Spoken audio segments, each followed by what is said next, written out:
নমস্কার, আদাব। কেমন আছেন সবাই?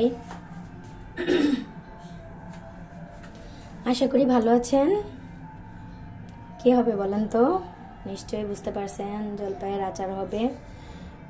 টক ঝাল মিষ্টি আচার। জলপাইগুলো ভালো করে ধুয়ে, কাঁচা জলপাই কিন্তু লবণ আর হলুদ মাখিয়ে রোদে দিয়েছিলাম। 2 রোদ দিয়েছি, গতকাল আর আজকে। এবার আচারটা তৈরি করব। এই যে আচার তৈরি করার শুরু করে দিয়েছি শুকনা মরিচ ফোড়ন আর দিয়েছি 5 ফোড়ন। দিব জিরার গুঁড়া, ভাজা জিরা, গোটা জিরাটা ভেজে গুঁড়ো করে নিয়েছি। দিয়ে দিব জিরার গুঁড়া, দিয়ে দিব ধনিয়া গুঁড়া, আর নামানোর আগে দিব হচ্ছে ময়ূরীর গুঁড়া যেটা বলে, মানে গুঁড়োমুড়ি যেটা, ওইটা হচ্ছে গুঁড়োমুড়ির গুঁড়াটা দিব। ওইটাও ভেজে টেলে নিয়েছি, ওটা দিব। আর তো লবণ, হলুদ আর চিনি দিব। গুড় দিয়েও করতে পারেন, আমি লাল আখের চিনিটা দিয়ে করব।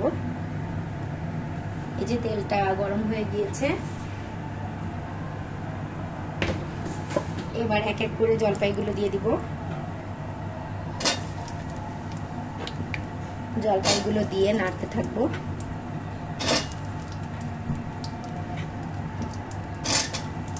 টক মিষ্টি ঝাল এই আচারটা কিন্তু অনেক ভালো হয়। আর আপনাদের আরেকটা আচার করে দেখাবো, জলপাই দিয়ে গাজরের আচার। এটাও অনেক টেস্টি হয়। এটা হচ্ছে নুসরাত দিবাপুর, ওখান থেকে আমি খেয়েছিলাম প্রেগনেন্সির সময়। এবার আমি একটু বানাবো, দেখি কেমন হয়। ধন্যবাদ। এই যে দেখুন, এভাবে অনবরত নাড়তে থাকতে হবে। লবণ আর হলুদ দিয়ে ভালোভাবে নাড়ছি।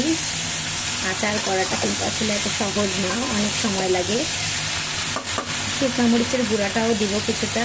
এভাবে নাড়তে নাড়তে এরপরে চিনি অ্যাড করবো, যখন আস্তে আস্তে জলপাইগুলো সিদ্ধ হয়ে যাবে। তারপরে আচার করতে কিন্তু অনেক ধৈর্যের প্রয়োজন, তাই না বলুন? এই যে চিনিটা দিয়ে দিয়েছি, এবার চিনিটা গলবে আস্তে আস্তে, আর জলপাইগুলো সুন্দর করে সিদ্ধ হবে।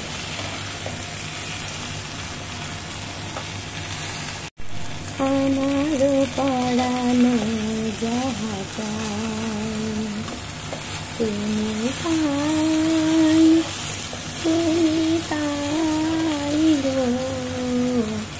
আমার পড়ানো যাহা চাই, তোমা ছাড়া আমার জগতে মোর কেহ নাই, কিছু নাই গো। আমার পড়ানো যাহা চাই, দীর্ঘ দিবস দীর্ঘ রজনী, দীর্ঘ বরষ মাস, তুমি আর কাছে লাগিয়া।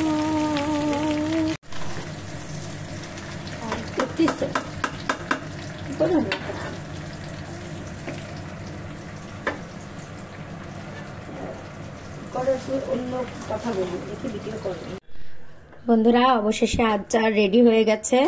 এই যে দেখো কি সুন্দর একটা কালার এসছে। এখন ঠান্ডা করে সুন্দর করে কাচের বয়ামে রেখে দিতে হবে।